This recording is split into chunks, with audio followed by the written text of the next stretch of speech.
Thank you, Jesus. Hallelujah. Praise the Lord. Praise you, my King. Praise you, Savior. Praise you, Healer. Praise you, Redeemer. Hallelujah. ஜீவ தண்ணீரை ஊற்றும் ஆண்டவரே. ஹalleluya, hallelujah. இரத்தத்தால் எங்களை கழுவும் தூய்மையாகும் அனைத்து கட்டுகளும் முடக்கப்படட்டும். Bind and cast every unclean spirit. எல்லா அசுத்த ஆவிகளும் கட்டி நிர்மூலமாகும். எங்களோட உறவாடும் ஆண்டவரே, எங்களை வழி நடத்தும் ஆண்டவரே. ஆவியானவரே வாரும் ஐயா. எங்களோட காதுகளும் கண்களும் திறக்கப்படட்டும் ஆண்டவரே. வார்த்தையின் ஆழங்களை புரிந்து அதுக்கு ஏற்றபடியாக நடக்கக்கூடிய கிருபை எங்களுக்கு தாரும். பரலோகத்தில் இருக்கும் எங்கள் பிதாவே, உம்முடைய நாமம் அர்ச்சிக்கப்படுவதாக.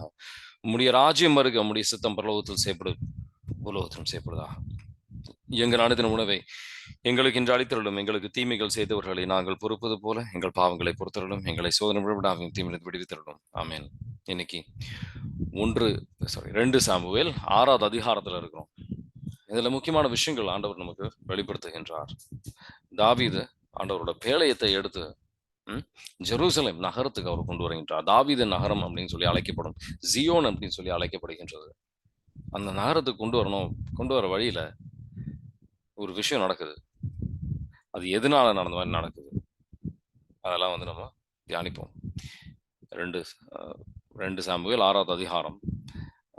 அந்த பேழையத்தை எந்த விதத்துல கொண்டு வராங்க அப்படின்றத பார்ப்போம். அப்புறம் என்ன நடக்குது, அதோட விளைவு என்ன, தாவீது என்ன செய்யறாரு, அந்த நடந்த விஷயத்தை பார்த்து அவர் ஆக்சுவலா பயப்படுறாரு, கோவப்படுகின்றார், பயப்படுறார். 2 சாமுவேல் 6வது அதிகாரத்துல 5வது வசனத்துல இருந்து 3வது வசனத்துல இருந்து வாசிங்களா. 3வது வசனத்துல இருந்து 9வது வசனம் வரைக்கும் வாசிக்கிறீங்களா? குன்றின் மீது இருந்த அபினதாயின் இல்லத்திலிருந்து கடவுளின் பேழையை ஒரு புதிய வண்டியில் வைத்து கொண்டு வந்தார்கள்.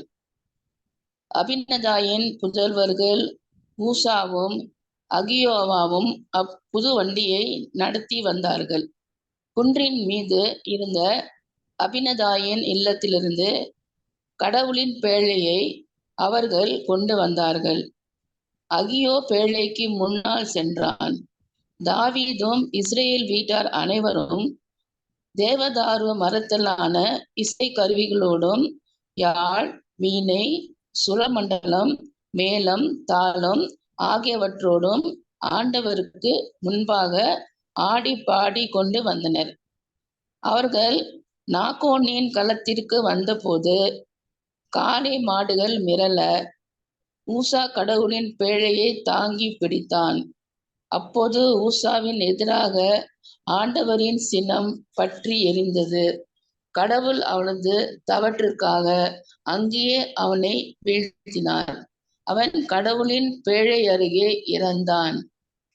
ஆண்டவர் சினமுற்று ஊசாவை திடீரென தாக்கியதால் தாவீது மனவேதனை அடைந்தார். இந்நாள் வரை அவ்விடம் பெரேசு ஊசா என்று அழைக்கப்படுகிறது. ஆமீன். இதனால எதனால இந்த மாதிரி ஆண்டவர் செய்தார், இந்த கேள்வி நம்ம முன்னாடி கேட்டனா, எதனால இந்த மாதிரி ஆண்டவர் செய்தார் அப்படின்ற கேள்வி கேட்டனா, எதனால இந்த மாதிரி கடவுள் செய்யறாரு, என்ன நினைக்கிறீங்க? உங்க அபிப்பிராயம் என்ன? இதை வாசிக்கும் போது உங்களுக்கு என்ன தோணுது? கடவுள் அந்த பேழையை எப்படி கொண்டு வரணும்னு ஒரு கட்டளை ஏற்கனவே கொடுத்திருந்தாரு இல்லையா? ஆமா. அதன்படி நம்ம செய்யாம இவங்க கடவுளுக்கு விரோதமான அந்த மாட்டு வண்டியில கொண்டு போனதுனால. கரெக்ட்.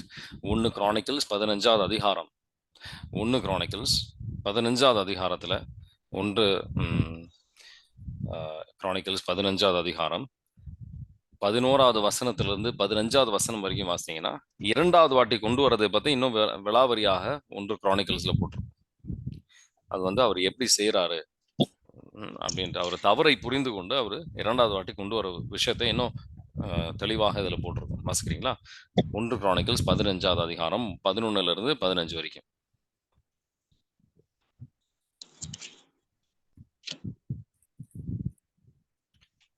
குருத்தவர்கள் லேவியர்களை அழைத்து அவர் கரெக்டான விதத்துல அவர் கொண்டு வருகின்றார். முதல் தடவை நம்ம கொண்டு வந்தது தவறா கொண்டு வந்துட்டோம் அப்படின்னு உணர்கின்றார்கள். வாசிங்க.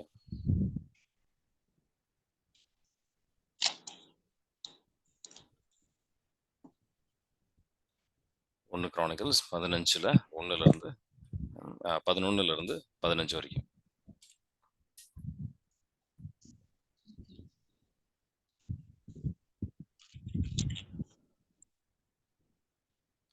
அவர் கொண்டு வந்த விதம், அது வந்து காளை மாடு மேல வச்சு கொண்டு வரக்கூடாது. மோசேயின் சட்டத்துல தெளிவாக அந்த லேவியர் குருத்துவர்கள் தோல்ல தூக்கி கொண்டு வரணும். எதனால காளை மாட்டுல கொண்டு வந்தாங்க? அது வந்து ஒரு மலை பகுதின்றதுனால அது வந்து கொஞ்சம் கஷ்டமா இருக்கும்னு சொல்லி, அவங்க எளிதாக இருக்கணும் வாழ்க்கை அப்படின்னு சொல்லி, சுலபமா நம்ம ஒரு குறுக்கு வழியை நாடி போகும்போது தவறுகள் வரும், பிரச்சனைகள் வரும், வேதனைகள் வரும். அதுக்கு ஆனா ஆண்டவர் எப்படி விரும்புகின்றாரோ அதே விதத்துல அதே பாதையில் நம்ம செல்லணும் அப்படின்றதுல இருந்து கத்துக்கலாம். வாசிக்கிறீங்களா? 1 கிரானிக்கல்ஸ் 15ல 11லிருந்து 15 வரைக்கும். குறிப்பீடு 1 குறிப்பீடு. தாவீது குருக்களாகிய சாதோக்கு, அபியத்தார் ஆகியோரையும், லேவியராகிய உரியேல், அசாயா, யோவேல், செமாயா, எலியேல், அம்மினதாபு ஆகியோரையும் வரவழைத்தார். தாவீது அவர்களை நோக்கி, நீங்கள் லேவியரின் மூதாதையர் வீட்டு தலைவர்கள்.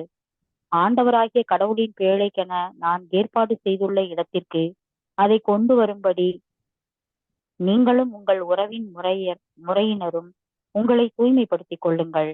முன்பு ஒருமுறை நீங்கள் சுமக்காததால் நம் கடவுளாகிய ஆண்டவர் நமக்குள் அழிவு உண்டாக செய்தார்.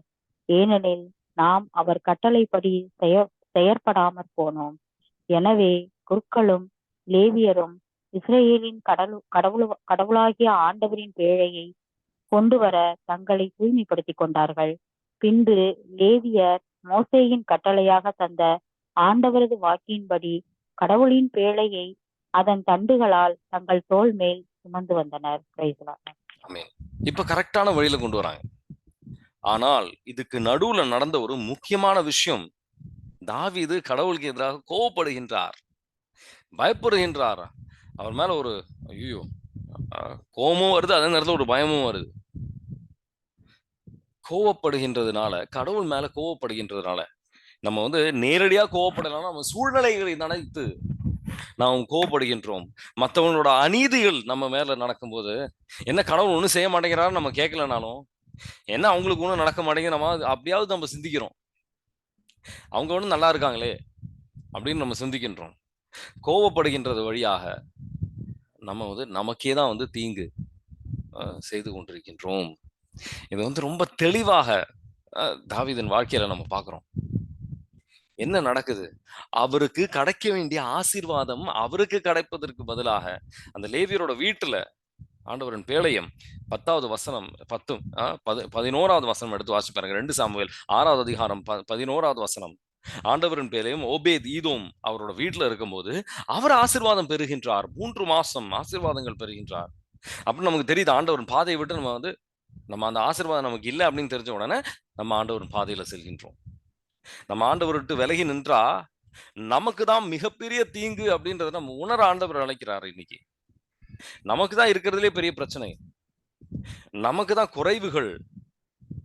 எவ்வளவு கோவப்பட்டாலும் சரி, நமக்கு தான் உடல் வழியாக நோய், நம்ம மன நிம்மதி இருக்காது, நம்ம வீட்டுல சமாதானம் இருக்காது, நமக்கு தான் பிரச்சனைகள். கோவப்படுவதனால கடவுள் மேல கோவப்பட்டாலும் சரி, கடவுளின் சாயல படைக்கப்பட்ட மனிதர்கள் மேல நம்ம கோவப்பட்டாலும் சரி, நமக்கு தான் வந்து அந்த தீங்கு அப்படின்றத உணர ஆண்டவர் இன்னைக்கு அழைக்கின்றார். இது தாவீதின் வாழ்க்கையில மட்டும் கிடையாது, யோனாவின் வாழ்க்கையில வாசிப்பா இருப்பாங்க என்ன நினைக்கிறார் அப்படின்ட்டு. யோனாவின் வாழ்க்கையில 3வது அதிகாரம் 10வது வசனத்திலிருந்து 4வது அதிகாரம் 11 வரைக்கும் முழுசா வாசிக்க தேவையில்ல. 10ம் 4வது அதிகாரம் 1வது வசனம் வாசிச்சா கூட போதும். ஆண்டவர் கேட்கிற கேள்வி, நீ கோபப்படுவது சரியா?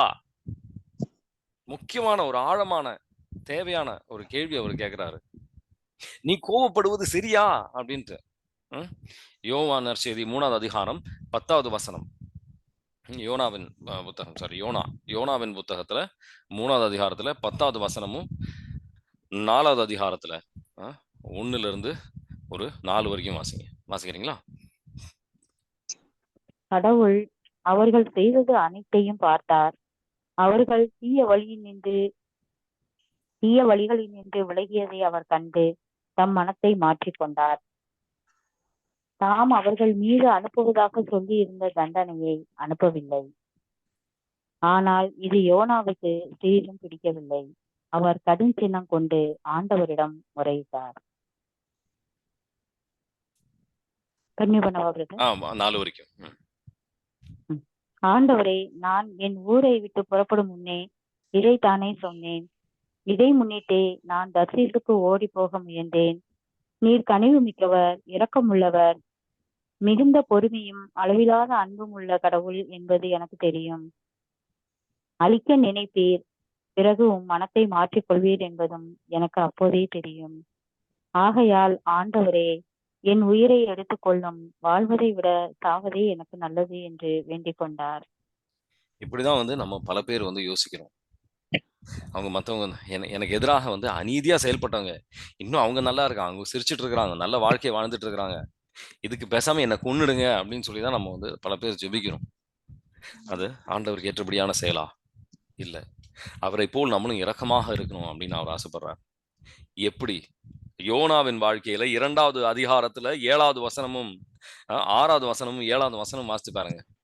யோனாவுக்கு கடவுள் இரக்கமா இருக்கும்போது, நமக்கு கடவுள் இரக்கமா இருக்கும்போது நம்ம வந்து சந்தோஷமா இருக்கிறோம். நமக்கு கடவுள் ஆசீர்வாதம் கொடுக்கும்போது நம்ம வந்து சந்தோஷமா இருக்கிறோம். ஆனா மற்றவங்க அந்த ஆசீர்வாதத்தை பெற்றா, இந்த ஊதாரி மைந்தனின் அண்ணன் விதத்துல வந்து நம்ம பேசுறோம். நம்ம வந்து இந்த பரிசேயர்களை போல நம்ம பேசுறோம், இரக்கம் இல்லாம நம்ம பேசுறோம். அது ஆண்டவருக்கு பிடிக்காத விஷயம் அப்படின்னு சொல்லி ஆண்டவர் புரிந்து கொள்ள அழைக்கின்றார். யோனாவின் நற்செய்தி 2வது அதிகாரம் 6ம் 7ம் வாசிக்கிறீங்களா? மலைகள் புதைந்துள்ள ஆழம் வரை நான் கீழுலகிற்கு இறங்கினேன். அங்கேயே என்னை என்றும் இருத்தி வைக்கும்படி அதன் தாழ்பாள்களை அடைத்து கொண்டன. ஆனால் என் கடவுளாகிய ஆண்டவரே, நீர் அந்த குழியிலிருந்து என்னை உயிருட மீட்டீர். என் உயிர் ஊசலாடி கொண்டிருந்த போது ஆண்டவரே, உம்மை நினைத்து வேண்டுதல் செய்தேன். உம்மை நோக்கி நான் எழுப்பிய மன்றாட்டு உமது கோவிலை வந்தடைந்தது. ஆமென். ஆமீன். கடுமையான கோபத்தினால, நம்ம வந்து சாவர அளவுக்கு ஒரு கோபத்தினால நம்ம வந்து நமக்கே தான் தீங்கு செய்துட்டு இருக்கிறோம் அப்படின்னு தெளிவாக இதுல இருந்து புரிஞ்சுக்கலாம். நம்ம கடவுளை விட்டு ரொம்ப தூரம் விலகி செல்றோம். நம்ம வந்து மற்றவங்களை வெறுக்கின்ற விதத்தில் நம்ம செல்கிறோம், அடிக்கிற விதத்தில் நம்ம வந்து வரோம். அதனால நம்ம வந்து கடவுளை விட்டு விலகி செய்யறோம். நம்ம அந்த மற்றவங்க மேல இருக்கிற கோபம் வந்து கடவுள் மேலேயும் இருக்கு. ஆனா கடவுள் மேல கோவப்பட்டா நமக்கு எதாவது ஆயிடுமோன்னு பயம். நம்ம வந்து ஐயோ நமக்கு எதாவது ஆயிடும் அப்படின்ற ஒரு பயத்துல சில பேர் அந்த மாதிரி கோவப்படுறது கிடையாது. சில பேர் நேரடியாக கடவுள் மேலே கோபம் இருக்கு. எந்த விதமாக இருந்தாலும் சரி, கோபத்தின் வழியாக நம்ம தான் தீங்கு செய்து கொண்டிருக்கின்றோம். அது அநீதியான ஒரு செயல். நம்ம கடவுள் நம்ம எப்படி நம்ம மேல இரக்கமாக இருக்கின்றார், நம்ம அந்த இரக்கத்தை மற்றவங்க மேல நம்ம காட்டணும், இரக்கமுள்ள மனிதர்களாக இருக்கணும் அப்படின்னு சொல்லி ஆண்டவர் அழைக்கின்றார். நம்ம நெருப்பை விட்டு விலகி நிற்பதனால நமக்கு தான் அதோட சூடு நமக்கு கிடைக்கிறது கிடையாது. கடவுளை விட்டு விலகி நிற்கிறதுனால, கோவப்படுவதனால நமக்கு தான் ஆண்டவரோட ஒரு கிருபை நமக்கு தான் நஷ்டப்படுகின்றது. 3 மாதம் அவருக்கு கிடைக்க வேண்டிய, தாவீது கிடைக்க வேண்டிய ஆசீர்வாதம் அவருக்கு கிடைக்கல. அவர் ஆசீர்வாதம் தரணும்னு ஆசைப்படுகின்றாராம். ஆனா அவர் காட்டுகின்ற பாதையில, நம்ம விரும்புகின்ற பாதையில சென்று கடவுள் ஆசீர்வாதம் தரணும் அப்படின்னு எதிர்பார்க்கிறோம். நடக்காது. ஆண்டவர் காட்டுகின்ற பாதையில சென்று, இரக்கத்தின் பாதையில சென்று, கனிவுள்ள மனிதர்களாக இருக்கும்போது, பொறுமையுள்ள மனிதராக இருக்கும்போது ஆண்டவர் ஆசீர்வாதம் நம்ம உள்ளத்தில் ஆண்டவர் பொழிவார்.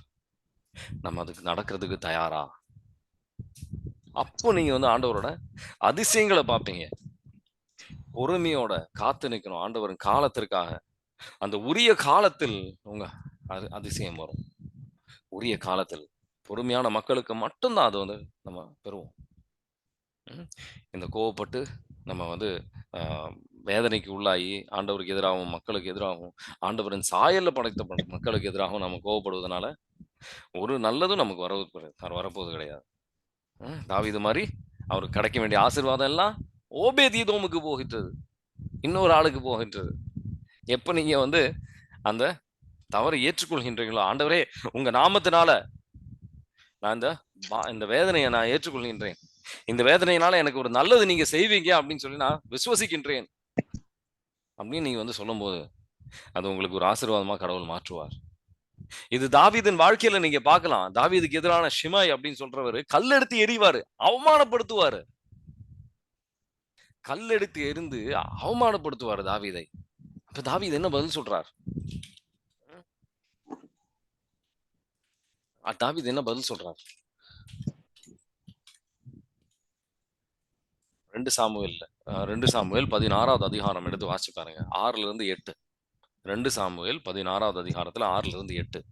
எனக்கு இப்ப நான் இதை வந்து ப்ரிப்பேர் பண்ணல. ஆண்டவர் என் மனசுல நினைவு கொண்டு வருகின்றார். 2 சாமுவேல் 16வது அதிகாரம் 6ல இருந்து 8 வாசிச்சு பாருங்க.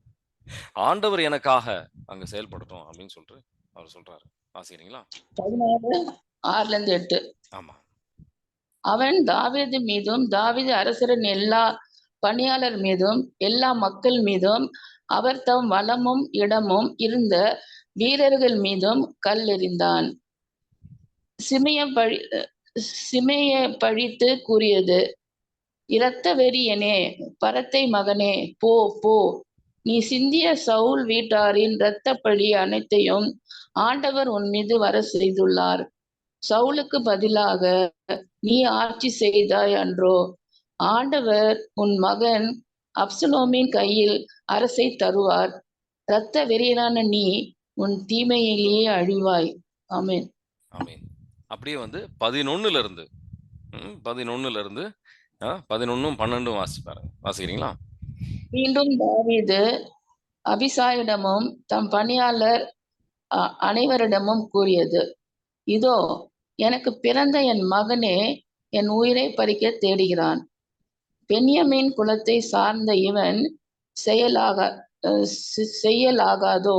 அவனை விட்டுவிடு, அவன் பழிக்கட்டும், ஏனெனில் ஆண்டவரே அவனை தூண்டியுள்ளார். ஒருவேளை ஆண்டவர் என் துயரத்தை காண்பார்.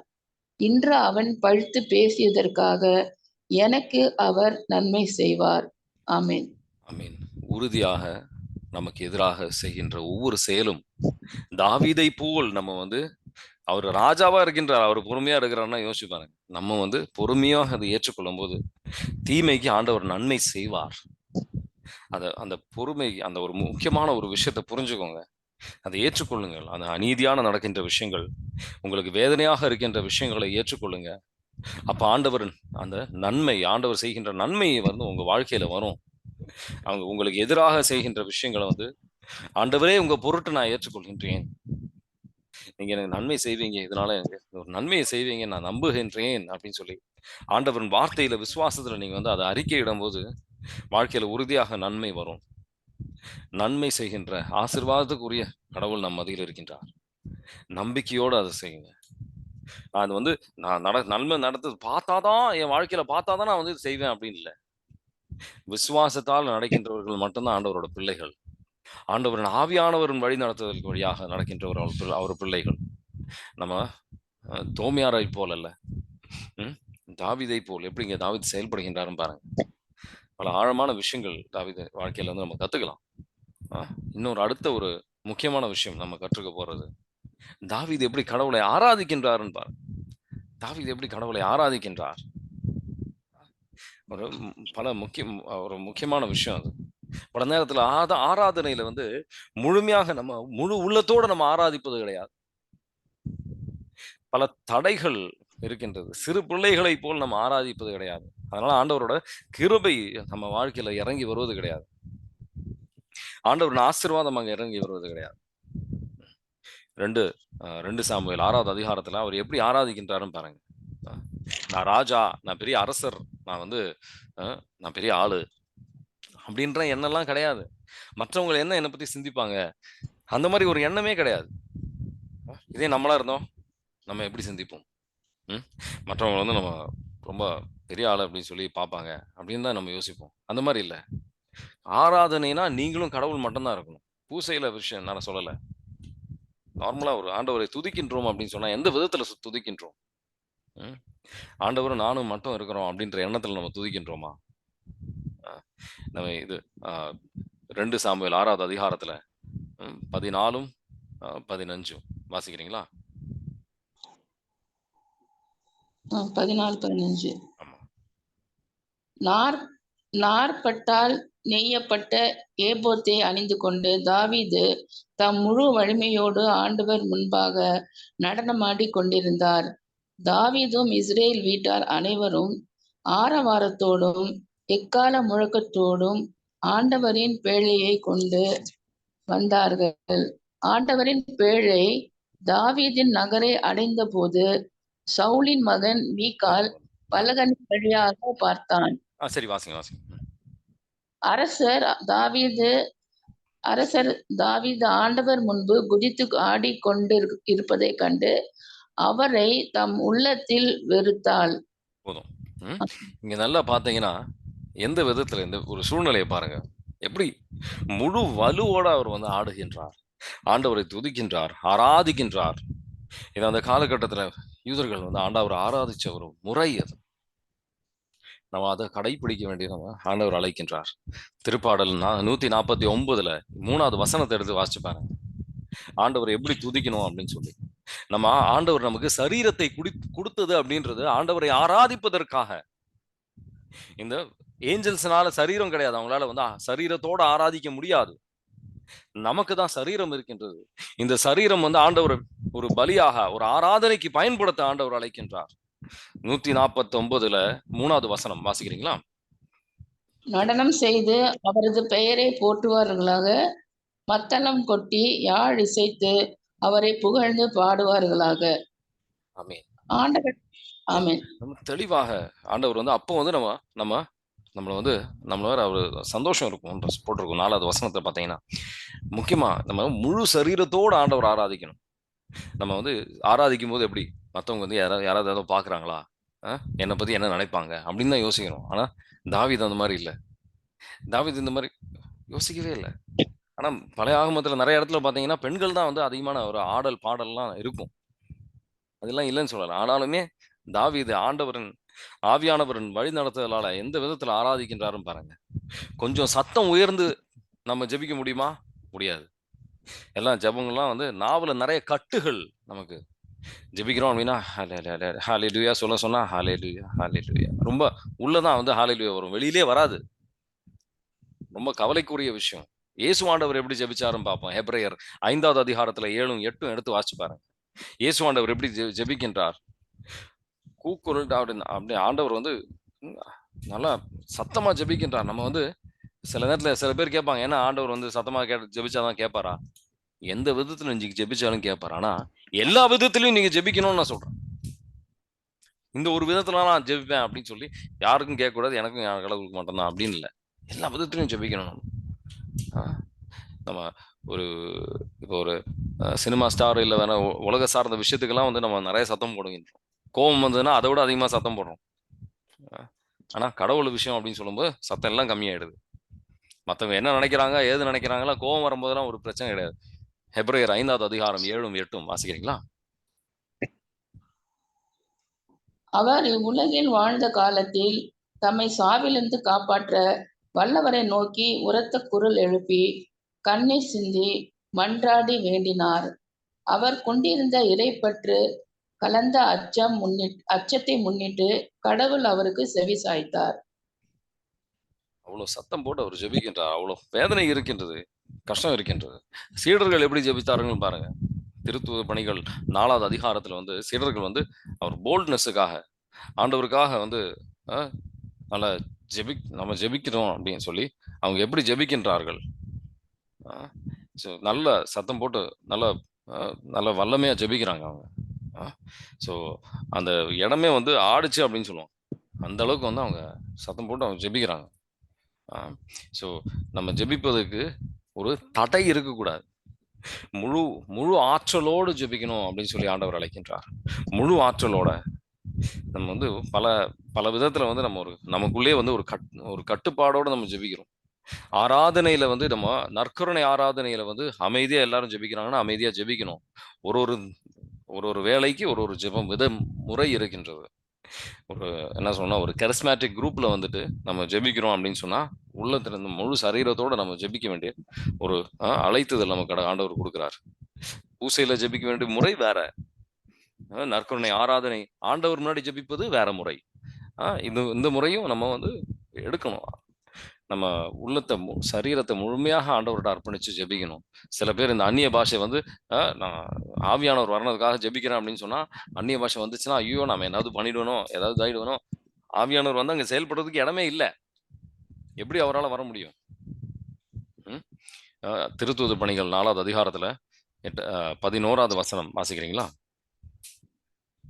4ஆம் அதிகாரமா? ஆமா.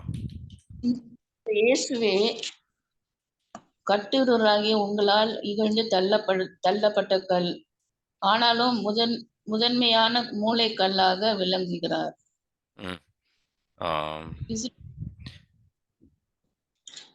இது திருத்தூதர் பணிகள் 16லயும் 25லயும் பார்த்தீங்கன்னா, பவுலும் சீலாசும் சத்தத்தோட ஆண்டவர் எல்லா மற்ற சிறைச்சாலையில் இருக்கிற மற்றவர்கள் எல்லாரும் கேட்கிற விதத்துல அவங்க ஆண்டவரை துதிக்கிறாங்க. நைட்டில் எல்லாரும் தூங்க வேண்டிய நேரமா பார்த்து இந்த மாதிரி துதிச்சுட்டு இருக்கிறாங்க. திருத்தூதர் பணிகள் 16ல் 25 எடுத்து வாசிப்பார். அதுவும் சிறைச்சாலையில காலும் கையும் எல்லாம் கட்டப்பட்டிருக்கின்றது, ஆனா ஆண்டவரை துதிக்கின்றார்கள்.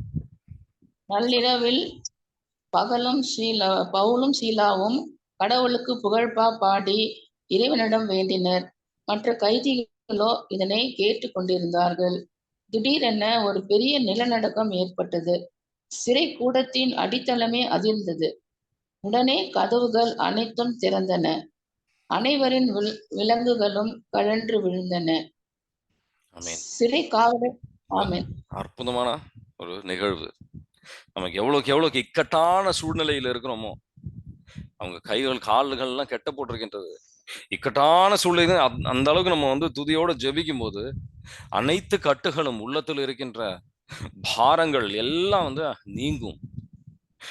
நம்ம சூழ்நிலையை நினைத்து சோர்வடைந்து நம்ம அத பாரத்தோட நம்ம கீழே இறங்கி படுத்துடுறோம். அப்படி இருக்கக்கூடாது. ஆண்டவர் மேல நம்பிக்கையில நம்ம உயர ஆண்டவர் அழைக்கின்றார். அவர்கிட்ட அர்ப்பணிக்க ஆண்டவர் அழைக்கின்றார். அந்த அர்ப்பணத்துக்கு நம்ம வருவதற்கு நம்ம தயார் இல்லை. 1 கொரிந்தியர் 3வது அதிகாரத்துல 18, 19 எடுத்து வாசி பாருங்க. நீங்க இந்த உலக சார்ந்த மக்களாக சிந்திக்காமல் முட்டாளாக ஆகல அப்படின்னு சொன்னா ஆண்டவரன் அங்க கிருபை இறங்காது. 1 கொரிந்தியர் 3வது அதிகாரத்துல 18, 19.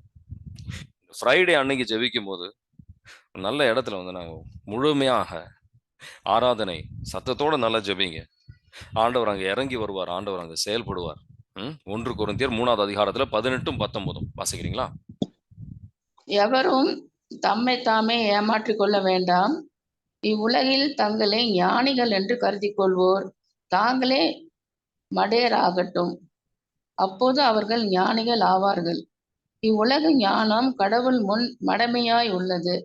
ஏனெனில் மறைநூலில் எழுதியுள்ளவாறு, ஞானிகளை கடவுள் அவர்களது சூழ்ச்சியில் சிக்க வைப்பார். மேலும் ஞானிகளின் எண்ணங்கள் வீணானவை என ஆண்டவர் அறிவார். ஆமென். நல்லா புரிஞ்சுக்கோங்க. நம்ம ஞானிகள் சிறு குழந்தையாக இயேசு ஆண்டவர் ஜெருசலேம் பட்டணத்துக்கு வருகிறார். மத்தேயு 21 வாசிக்கலாம், 15 இப்போ வாசிக்க தேவையில்ல. ஹொசன்னா, தாவீதின் மகனே அப்படின்னு சொல்லி ஆண்டவர் புகழ்த்துறாங்க. சத்தம் போட்டு பரிசேயர்கள் தான் சொல்லுவாங்க. என்ன சொன்னது? வெளிவேடையர்காரர்கள் சொல்லுவாங்க. வெளியில மத்தவங்களை என்ன விதத்தை சிந்திப்பாங்க, அந்த மக்கள் தான் இந்த மாதிரி யோசிப்பாங்க. என்ன அவங்களுக்கு சும்மா இருக்கு சொல்லுங்க, ரொம்ப சத்தம் போடுறாங்க அப்படின்னு சொல்லி. டிவி எவ்வளவு சத்தமா போட்டாலும் பிரச்சனை கிடையாது, பக்கத்து வீட்டுல யாரும் கேட்க மாட்டாங்க. இதே நம்ம துதிச்சோம், ஆண்டவர் ஆராதிச்சோம் அப்படின்னு சொன்னா பக்கத்துல இருந்து நிறைய கேள்வி கேட்கும். ஏன் இவ்வளவு சத்தமா பண்றீங்க அப்படின்ட்டு.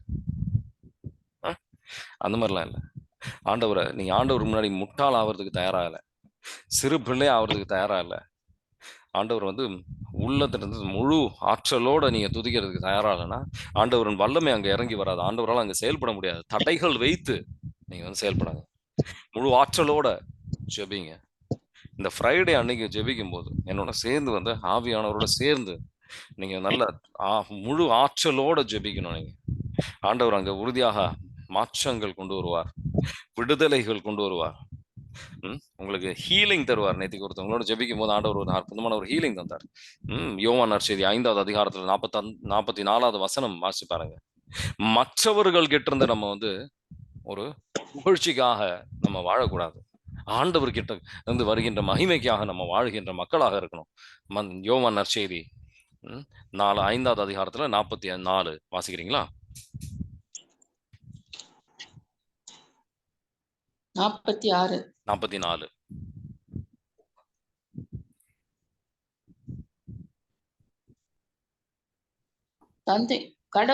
கடவுள் ஒருவரே. அவர் தரும் பெருமையை நாடாது ஒருவர் மற்றவரிடமிருந்து பெருமை தேடி கொள்கிறீர்களே. உங்களால் எப்படி என்னை நம்ப இயலும்? ஆமென். ஒரு மற்றவர்கிட்ட இருந்து, நம்ம மனிதர்கிட்ட இருந்து அந்த பெருமையை நாடாமல் கடவுள்கிட்ட இருந்து அந்த பெருமையை நாடுகின்ற மக்களாக இருக்கும்போது ஆண்டவரின் ஆசீர்வாதத்தை பெறுவீர்கள். அப்போ அந்த ஆராதனைக்கு ஒரு தடை இல்லாமல் ஜெபிக்க, ஆண்டவருக்கு எதிராக கோவப்படுகின்ற மக்கள் இல்லாம ஆண்டவரின் செயல்களை புரிந்து கொள்கின்ற மக்களாக மாற, ஆண்டவர் எதற்காக இது மாதிரி செயல்படுகின்றார், எதற்காக இதை அனுமதிச்சார் அப்படின்னு புரிந்து கொள்ள, ஆண்டவரை உங்க ஞானத்தை எனக்கு புரிந்துடணும் அப்படின்னு சொல்லி புரிந்து கொள்ள நம்ம அப்ப ஆண்டவர் ஆசீர்வாதத்தை பெறுகின்ற மக்களாக மாறுவோம். ஆண்டவரின் அபிஷேக பெற்ற மக்களாக மாறுவோம். சிறு பிள்ளையாக ஆண்டவரின் முழு ஆற்றலோட துதிக்கின்ற மக்களாக இருக்கிறதுக்காக ஜெபிங்க. அந்த ஆற்றலுக்காக ஜெபிங்க. பவுலும் சீலாசும் எவ்வளவு கஷ்டங்கள் இருந்தாலும் அவரை துதிக்கின்ற மக்களாக இருக்க, எவ்வளவு நமக்கு மேல அநீதிகள் நடந்தாலும் ஆண்டவர் இது எனக்கு நன்மையாக மாற்றுவார் என்று நம்பிக்கையோட செயல்படுகின்ற மக்களாக இருக்க ஆண்டவர்கிட்ட அந்த கிருபையை ஜெபிப்போம். அவர் கிருபை இல்லாம இந்த மாதிரி ஒரு விஷயங்களும் நம்மளால செயல்படுத்த முடியாது நம்ம வாழ்க்கையில. ஆண்டவர் கிருபையை தாரும் ஆண்டவரே, உங்க கிருபையாலேயே இது கூடும். ரத்தத்தால் எங்களை கழுவும், அனைத்து கட்டுகளும் முடைக்கப்படுத்தும் ஆண்டவரே. உங்க கிருபை எங்க வாழ்க்கையில வருகின்ற அனைத்து கட்டுகளும், தவறான சிந்தனைகள் கட்டி நிர்மலமாக்கப்படும், அனைத்து கட்டுகளும் முடைக்கப்படுத்தும். Bind and cast every unclean spirit, Father, in the mighty name of Jesus we pray. Amen. சமாதானத்தின் ஆவி ஊடுருவி செல்லட்டும். Receive the peace of Christ in the name of Jesus I pray. Amen. God bless you. Have a nice day. Amen. Amen.